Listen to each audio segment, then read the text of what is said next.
ትናንት ማምሻውን በኢትዮጵያ የፖለቲካ መድረክም ሆነ በቀጠናው የዲፕሎማሲ ታሪክ ውስጥ ትልቅ ስፍራ ሊሰጠው የሚችል አንድ ያልተጠበቀ ክስተት ተሰምቷል። የአማራ ፋኖ ብሔራዊ ንቅናቄ ሊቀመንበር የሆኑት ዘመነ ካሴና የዓለማችን ልዕለ ኃያል ሀገር አሜሪካ የውጭ ጉዳይ ሚኒስትር ማርኮ ሩቢዮ ለ90 ደቂቃ የዘለለ ጥልቅ የስልክ ውይይት ማድረጋቸው መነጋገሪያ ሆኗል።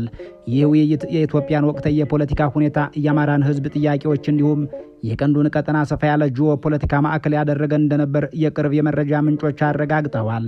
ይህ ክስተት በብዙዎች ዘንድ አማራ በ21ኛው መቶ ክፍለ ዘመን ያገኘው ትልቁ አዲስ ዲፕሎማሲያዊ ስኬትና የእውቅና ማረጋገጫ ነው እየተባለ ይገኛል። እንዲያም ሆኖ ይህን የዛሬውን ድንገተኛ የሚመስል የዲፕሎማሲ ግስጋሴ ለመረዳት የዛሬውን ፍሬ ለማየት ወደ ትናንቱ የታሪክ ስር መውረድ ግድ ነው። በአማራ ሕዝብ በሰፊው ሲታይ ደግሞ የኢትዮጵያ ማዕከላዊ መንግስት በሚመራበት በዚያ ዘመንና በአሜሪካ መካከል የነበረው ታሪካዊ ትስስር ምን ይመስል ነበር? ያ የጠበቀ ወዳጅነት እንዴት ሊላላና ሊበጠስ ቻለ? ዛሬስ ይህ አዲስ ምዕራፍ እንዴት ሊከፈት ቻለ? አሜሪካና አማራ ከፍ ሲልም አሜሪካና የኢትዮጵያ ምን አይነት ግንኙነት ነበራቸው? ከሩቅ እስከ ቅርብ፣ ከቀዳማዊ ኃይለ ሥላሴ እስከ ጆን ኤፍ ኬነዲ ዘመነ መንግስት፣ ከዘመነ ካሴ እስከ ማክሮ ሩቢዮ አሜሪካና አማራ የተናጠል ፍላጎታቸው፣ የጋራ ግባቸው ምንድን ነው? ይህን የዲፕሎማሲ፣ የፖለቲካ፣ የክህደትና የዳግም ትስስር ታሪክ በጥልቀት እንፈትሸዋለንና እስከ ዝግጅታችን ፍጻሜ አብራችሁን ቆዩ።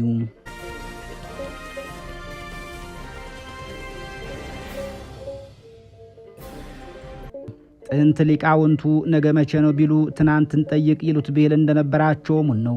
ወደ ኋላ መለስ ብለን የታሪክ ማህደሮችን ስንፈትሽ የአሜሪካና የኢትዮጵያ በተለይም በወቅቱ የሀገሪቱን የፖለቲካና የባህል ማዕከል ይዘው የነበሩት የአማራ ልሂቃንና ነገስታት ግንኙነት የሚጀምረው ገና በ20ኛው ክፍለ ዘመን መባቻ ላይ ነው። በ1903 ዓ.ም ሮበርት ስኪነር የተባሉት የአሜሪካዊ የዲፕሎማት ወደ አዲስ አበባ መጥተው ከዳግማዊ አጼ ምኒልክ ጋር የንግድና የወዳጅነት ስምምነት ሲፈራረሙ የሁለቱ ሀገራት የዲፕሎማሲ በር በይፋ ተከፈተ። ይህ ታሪካዊ ኩነት በኢትዮጵያና በአሜሪካ መካከል ላለፉት 120 ዓመታት ለዘለቀው ወዳጅነት የመሰረተ ድንጋይ የተጣለበት ድንቅ ክስተት ነው። ታሪኩን እውነተኛነቱን ጠብቀን ክስተቱን ሕያው አድርገን እንሆ እንዲህ እንተርከዋለን። ዘመኑ 1903 እንደ አውሮፓውያን ዘመን አቆጣጠር ነው። የአድዋ ድል ዓለምን ካነቃነቀ ከ7 ዓመታት በኋላ የኢትዮጵያ ዝና በዓለም አደባባይ ናኝቶ የአውሮፓና የአሜሪካ መንግስታት ከዳግማዊ አጼ ምኒልክ ደጅ ለመርገጥ የሚሽቀዳደሙበት ወቅት ነበር።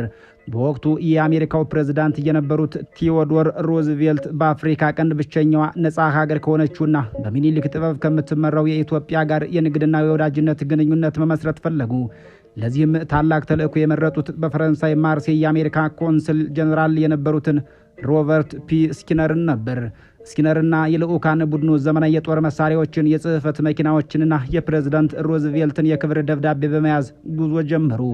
ከጅቡቲ ተነስተው በወቅቱ አዲስ በተዘረጋው የባቡር መስመር ድሬዳዋ ከገቡ በኋላ ቀሪውን አስቸጋሪ መንገድ በበቅሎና በፈረስ ተጉዘው አዲስ አበባ ሲደርሱ አቀባበሉ አስደናቂ ነበር። ከ3000 የሚበልጡ የኢትዮጵያ ፈረሰኞችና ወታደሮች ባህላዊውን ነጭ ሸማ ለብሰው ጋሻና ጦራቸውን ይዘው አሜሪካውያኑን እንግዶች በሆታና በልዕልታ ተቀበሏቸው። የአሜሪካ ሰንደቅ ዓላማ ከኢትዮጵያው አረንጓዴ፣ ቢጫ፣ ቀይ ሰንደቅ ጋር ጎን ለጎን በኢትዮጵያ ሰማይ ስር ሲውለበለብ ይህ በአፍሪካ ምድር የመጀመሪያው ነበር። ቀኑ ታኅሳስ 18 ቀን 1903 እንደ አውሮፓውያን ዘመን አቆጣጠር መሆኑ ነው። ቦታው አዲስ አበባ የንጉሠ ነገሥቱ ቤተ መንግሥት ግቢ ነው። ስኪነር ወደ አዳራሹ ሲዘልቁ በዙፋናቸው ላይ ተቀምጦ የነበሩት አጼ ምኒልክ ግርማ ሞገስ አሜሪካውያን ዲፕሎማትን እጅግ ማረከው። ስኪነር በጻፈው ማስታወሻ ላይ ስለ ምኒልክ ሲገልጽ ብልህ፣ አስተዋይና በግርማ የተሞሉ ስለ ዓለም ሁኔታ ለማወቅ ጉጉ የሆኑ ዘመናዊ መሪ ብሏቸዋል። አጼ ምኒልክ ለአሜሪካውያን የነበራቸው አመለካከት በጎ ነበር።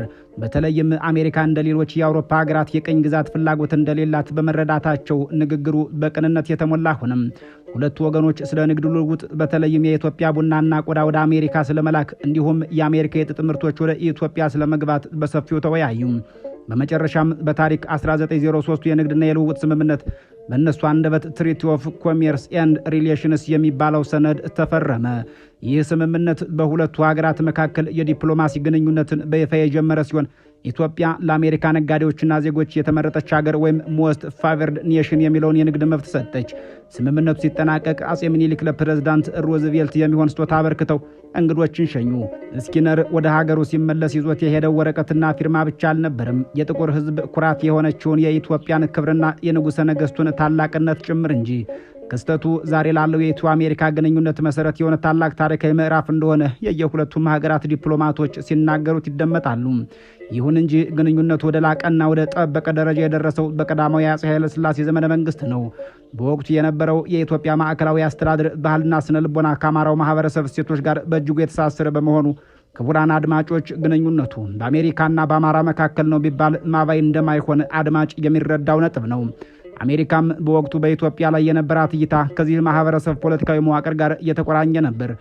በሁለተኛው የዓለም ጦርነት ማብቂያ ላይ አሜሪካ በዓለም አቀፍ ደረጃ አዲስ ልዕለ ሀያል ሀገር ሆና ስትወጣ በአፍሪካ ቀንድ አስተማማኝ አጋር ፈለገች። ያችም አጋር ኢትዮጵያ ሆነች። በ1950ዎቹና 60ዎቹ የተፈጠረው ትብብር ወደር አልነበረውም። በአሜሪካ የፖይንት ፎር ፕሮግራም እርዳታ ዛሬ ድረስ ስማቸው በገዘፈ መልኩ የሚጠሩ ተቋማት ተገነቡ። የጎንደር ጤና ሳይንስ ኮሌጅ፣ የዓለማያ ግብርና ኮሌጅ፣ በኋላ ሐረማያ ዩኒቨርሲቲ እንዲሁም በርካታ የትምህርትና የጤና ተቋማት በአሜሪካውያን የቅርብ ድጋፍ በአማራው ክልልና በሌሎች አካባቢዎች ተተከሉ። በወታደራዊ መስክም ቢሆን የአሜሪካ ጦር አሜሪካኖች የኢትዮጵያን ጦር አብዛኛው አመራሩ ከአማራውና ከተለያዩ የኢትዮጵያ ክፍሎች የተውጣጣውን ጦር በማሰልጠን በማስታጠቅና በማዘመን በኩል ወደር የለሽ ሚና ተጫወቱ። በወቅቱ የነበሩት የአማራ ልሂቃን ወደ አሜሪካ ዩኒቨርሲቲዎች እየተላኩ ዘመናዊ ትምህርትን እንዲቀስሙ ተደርጓል። ያ ዘመን አሜሪካ የኢትዮጵያውያን በተለይም የአማራው የፖለቲካ ልሂቅ እንደ ቀንዱ የሰላምና የስልጣኔ ጠባቂ አድርጋ የሚታይበት ወዳጅነታቸውን በጽኑ ዓለት ላይ የተመሰረተበት ወርቃማ ዘመን ነበር። ታሪክ ሁልጊዜም ቀጥታውን መስመር አይከተልምና በ1966 ዓ.ም እየፈነደው የኢትዮጵያ አብዮት አፄ ኃይለ ሥላሴን ከስልጣን አውርዶ ወታደራዊውን የደርግ መንግስት ወደ ስልጣን ሲያመጣ የነበረው የጠበቀ ወዳጅነት ገደል ገባ። ደርግ ፊቱን ወደ ሶቪየት ህብረት ወይም ሩሲያ በማዞሩ አሜሪካ ከኢትዮጵያ ፖለቲካ ገለል አለች። በወቅቱ በነበረው የቀይ ሽብር ዘመቻ በርካታ የአማራ ልሂቃንና ወጣቶች ሕይወታቸውን ሲያጡ የተረፉት ደግሞ ወደ አሜሪካና አውሮፓ ተሰደዱ። ጥልቁ የፖለቲካ የዲፕሎማሲ ስብራት የመጣው ግን በ1983 ዓ.ም እንደ አውሮፓውያን ዘመን አቆጣጠር ደግሞ በ1991 ዓ.ም ህወሓት ኢህአዴግ ስልጣን ሲይዝ ነው። አሜሪካ በወቅቱ የቀዝቃዛው ጦርነት ማብቂያ ላይ በመሆኗ በአፍሪካ ቀንድ አዲስ አጋር ትፈልግ ነበር። በሄርማን ኮሃን አደራዳሪነት አሜሪካ ለህወሓት መራሹ መንግስት እውቅና ስትሰጥ የአማራ ህዝብ የፖለቲካ ተሳትፎ ግን በከፍተኛ ሁኔታ ተገለለ። በኢህአዴግ ዘመን አሜሪካ ከኢትዮጵያ መንግስት ጋር በጸረ ሽብር ዘመቻ በፈረንጅ አግባብነቱ ዋር ኦን ቴረር ስም ጠንካራ ወዳጅነት ፈጠረች። በዚህ ዘመን አሜሪካ ለኢትዮጵያ መንግስት በቢሊዮን የሚቆጠር ዶላር እርዳታ ስትሰጥ በውስጥ ግን በአማራው ህዝብ ላይ ይደርስ የነበረውን መዋቅራዊ መገለል፣ የፖለቲካ ጭቆና፣ የታሪክ ማጠልሸትና የኢኮኖሚ መዳከም እንዳላየች አለፈችው። የአማራው ህዝብ አሜሪካን የዲሞክራሲና የሰብአዊ መብት ተጠቃሽ ነች ብለንስ ብናስብም ጥቅሟን እንጂ የእኛን ብሶት አልሰማችንም በሚል በከፍተኛ ቅሬታ ይመለከታት ጀመር። የአማራ ልሂቃን በዋሽንግተን ዲሲ አደባባዮች ለ30 ዓመታት ድምፃቸውን ሲያሰሙ የአሜሪካ ፖሊሲ አውጪዎች ግን ጆሮ ዳባ ልበስ ብለው ተዋቸው። ታሪኩ በ1983 ዓ.ም ለንደን ላይ ከተጠነሰሰው የፖለቲካ ሴራ ጀምሮ እስከ ዋሽንግተን ዲሲ ብርዳማ አደባባዮች የዘለቀ የአንድ ህዝብ ልሂቃን የ30 ዓመት የድረሱልኝ ጥሪና የአሜሪካ ፖሊሲ አውጪዎች የጥልቅ ዝምታ የሚታይበት እውነታ ነው። ነገሩ የሚጀምረው በግንቦት ወር 1983 ዓ.ም ነው። በለንደን ከተማ የአሜሪካ ከፍተኛ ዲፕሎማት የነበሩት ሄርማን ኮሃን የኢትዮጵያን ዕጣ ፈንታ ለመወሰን በተቀመጡበት ጠረጴዛ ላይ የአማራው ህዝብ ወይም የኢትዮጵያ አንድነት የሚወክሉ ኃይሎች ወደ ውጭ በማስወጣት ስልጣን በብሔር ለተደራጁ ታጣቂዎች ወይም ህወሓት ኢህአዴግ እንዲሰጥ ወሳኝ ሚና ተጫወቱ። ይህ ክስተት የኢትዮጵያን የፖለቲካ አቅጣጫ ከመሰረቱ የለወጠ፣ በታሪክ መዝገብ ላይም የለንደኑ ውሳኔ ቀን ተብሎ የሚታወስ፣ ለብዙዎቹም የቁጭት ምንጭ የሆነ የታሪክ ምዕራፍ ነው። ግንቦት 19 ቀን 1983 ዓ.ም ወይም ሜይ 27 1991 ዓ.ም ቦታው ለንደን ታላቋ ብሪታንያ እንዲህ ያለ ታሪክ ተደርጎበታል። ልክ እንደ ኢትዮጵያ የወደፊት ዕጣ ፈንታ የአውሮፓ ሰማይም በአስፈሪ ደመና እንደተሸፈነ ነበርም። አዲስ አበባ በወታደራዊ ቀለበት ውስጥ ተወጥራለች። የደርግ መንግስት የመጨረሻ እስትንፋሱ ላይ ደርሶ ፕሬዝዳንት መንግስቱ ኃይለማርያም ሀገር ጥለው ከኮበለሉ ሳምንት አልፏቸዋል። በዚህ የጭንቀት ሰዓት የኢትዮጵያ ዕጣ ፈንታ በአሜሪካ መንግስት አደራዳሪነት በለንደን የጠረጴዛ ዙሪያ ንግግር ሊወሰን ቀጠሮ ተያዘም። በጠረጴዛው ዙሪያ የተቀመጡት ኃይሎች ማንነት የነገውን ምስል ፍንትው አድርጎ የሚያሳይ ነበር። በአንድ በኩል በብሔር ተደራጅተው በጠመንጃ ኃይል አዲስ አበባን የከበቡት ህወሓት ኢህአዴግ፣ ሻዕቢያና ኦነግ ተቀምጠዋል። በሌላ በኩል እየፈራረሰ ያለው መንግስት ወክለው የሄዱት ጠቅላይ ሚኒስትር ተስፋዬ ድንካ ተቀምጠዋል። ነገር ግን በዚህ ወሳኝ ታሪካዊ ጉባኤ ላይ አንድ ትልቅ ወንበር ባዶ ነበር። የኢትዮጵያ አንድነት የሚሰብኩ ወይም ደግሞ እንደሌሎቹ በብሔር ተደራጅተው የመጡትን ኃይሎች ለመመከት የአማራው ህዝብ የሚወክሉ ፖለቲከኞች አልተጋበዙም ነበር። መድረኩ ታጠቅና ተደራጅ ብለው ለመጡት የብሔር ድርጅቶች ብቻ የተሰጠ የድል ሽልማት ይመስል ነበር። የጉባኤው ዳኛ የነበሩት የአሜሪካው ረዳት የውጭ ጉዳይ ሚኒስትር ሄርማን ኮሃን የታሪክን አቅጣጫ የለወጠ ውሳኔያቸውን አሰሙ። ኮሃን በጠረጴዛው ዙሪያ ያለው ንግግር ገና ሳይጠናቀቅ ለተስፋዬ ድንካ ጦርነቱ አብቅቷል፣ ተሸንፋችኋል የሚል መልእክት አስተላለፉ። በመቀጠልም በኢትዮጵያ ታሪክ ወደር የሌለውንና ያን አሳዛኝ ውሳኔ ሰጡ። የአሜሪካ መንግስት ለህወሓት ኢህአዴግ ሰራዊት አዲስ አበባን እንዲቆጣጠር አረንጓዴ መብራት ወይም ግሪን ላይት አሳይቷል ብለው አወጁ። ይህ ውሳኔ እንደ መብረቅ ነበር። የደርግ ልዑካን ንግግሩን ረግጠው ወጡ፣ ግን ምንም ዋጋ አልነበረውም። ውሳኔው አስቀድሞ ተላልፎ ነበር። ኮሃን በሰጡት ጋዜጣዊ መግለጫ ኢህአዴግ አዲስ አበባ የሚገባው ለመረጋጋት ሲባል ነው ቢሉም በተግባር ግን የስልጣን ቁልፉን ለአንድ ወገን አስረከቡት። በዚያች ቅጽበት በለንደን በተወሰነው ውሳኔ ምክንያት የአማራው ህዝብና የኢትዮጵያ አንድነት ኃይሎች ከጨዋታ ውጭ ሆኑ። አዲሱ የኢትዮጵያ ፖለቲካ መሰረት በጎሳና በብሔር ማንነት ላይ ብቻ እንዲዋቀር፣ ኢትዮጵያዊነት የዜግነት ፖለቲካ እንዲቀበር ተደረገ። በለንደን የተፈረመው ይህ የሰነድ አልባ ስምምነት ለቀጣዮቹ 10 ዓመታት በኢትዮጵያ ለሰፈኑ የብሔር ፖለቲካ መዛባትና ለአማራው ህዝብ የፖለቲካ መገፋት የመጀመሪያው ምዕራፍ ሆኖ ተመዘገበ። ይህ የመጀመሪያው ክህደት ለአማራው ልሂቃንና ለኢትዮጵያ አንድነት ኃይሎች የ30 ዓመት የትግል ምዕራፍ መክፈቻ ሆነ። ከዚያን ጊዜ ጀምሮ ዋሽንግተን ዲሲ በተለይም በስቴት ዲፓርትመንትና በዋይት ሃውስ ደጃፍ የኢትዮጵያ ጉዳይ እንቅልፍ የነሳቸው የአማራና የኢትዮጵያ ልሂቃን መፈክራቸውን ይዘው መውጣት ጀመሩ። መልእክታቸው ግልጽና ወጥነት ነበረው። በኢትዮጵያ የተዘረጋው የብሔር ፌዴራሊዝም ስርዓት የጊዜ ቦምብ ነው። አንድን ህዝብ ወይም አማራውን ለይቶ የሚያጠቃና በሂደት ሀገርን የሚበትን ነው የሚል ነበር። በ1990ዎቹ አጋማሽ በበደኖ በአርባ ጉጉና በወተር የተፈጸሙትን ጭፍጨፋዎች በመረጃ አስደግፈው ለአሜሪካ ውሳኔ ሰጪዎች አቀረቡ። ይሁንና የአሜሪካ መንግስት አይኔን ግንባር ያርገው ብሎ አላየውም አልሰማውም አለ። ከፕሬዝዳንት ክሊንተን እስከ ኦባማ ባሉት አስተዳደሮች አሜሪካ በወቅቱ የነበረውን የኢህአዴግ መንግስት እንደ ጸረ ሽብር ወዳጅነትና የቀጠናው ፖሊስ አድርጋ ትመለከተው ነበር።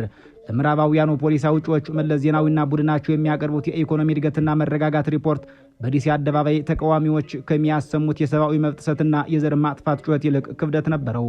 የአማራ ልሂቃን መጪው ጊዜ አስፈሪ ነው እያሉ ሲያስጠነቅቁ አሜሪካ ከጠንካራ ወዳጃችን ጋር እንሰራለን በሚል ስልታዊ መስማማት የተነሳ ምላሽ ሰጥ ነበር። የአማራ ልሂቃን መጪው ጊዜ አስፈሪ ነው እያሉ ሲያስጠነቅቁ አሜሪካ ከጠንካራ ወዳጃችን ጋር እንሰራለን በሚል ስልታዊ መስማት የተሳነው ምላሽ ትሰጥ ነበር። ለ30 ዓመታት በክረምት ቁርና በበጋ ፀሐይ እነ ፕሮፌሰር አስራት ወልደየስን የመሰሉ የህሊና እስረኞች ጉዳይ፣ የወልቃይትና የራያ ማንነት ጥያቄዎች እንዲሁም መዋቅራዊ የዜግነት መገፋት ጉዳይ በካፒቶል ሂል ኮሪደሮች ውስጥ ተስተጋባ። ነገር ግን የአሜሪካ የውጭ ጉዳይ ፖሊሲ ከሞራል ይልቅ ለጊዜያዊ ጂኦፖለቲካዊ ጥቅም ስላደላ ጩኸቱ እንደ ባዶ ሮሮ ሲቆጠር ኖረ። ይህ ወቅት በአማራውና በአሜሪካው መካከል የነበረው ታሪካዊ ግንኙነት ሙሉ በሙሉ የላላበት፣ ጥርጣሬ የነገሰበትና የአማራ ፖለቲካዊ ኃይል ባለም አቀፉ ማህበረሰብ ዘንድ የተረሳበት የጨለማ ዘመን ነበር ማለት ይቻላል። ጉዳዩ የሀገር ጉዳይ፣ የስልጣኔ ጉዳይ፣ ኢኮኖሚያዊ ጥቅም ነውና የተዘጋ በር ተዘግቶ የተከፈተም ተከፍቶ አይቀርም። ከ2010 ዓ.ም የለውጥ ግርግር በኋላ በኢትዮጵያ የተፈጠረው የፖለቲካ ትኩሳት፣ በተለይም የትግራይ ጦርነት ተያይዞ የመጣው የፕሪቶሪያዊ ሰላም ስምምነት ለአማራው ህዝብ አዲስ የፖለቲካ ንቃት ፈጠረ። ስምምነቱ የአማራን ህዝብ ጥያቄዎች በተለይም ወልቃይትንና ራያ ጉዳዮችን ጨምሮ ያገለልና የአማራን ኃይል ትጥቅ ለማስፈታት ያለመ ነው በሚል በመላው አማራ ክልል ጠንካራ የፋኖ ብረት አንሺ ንቅናቄ ተፈጠረ።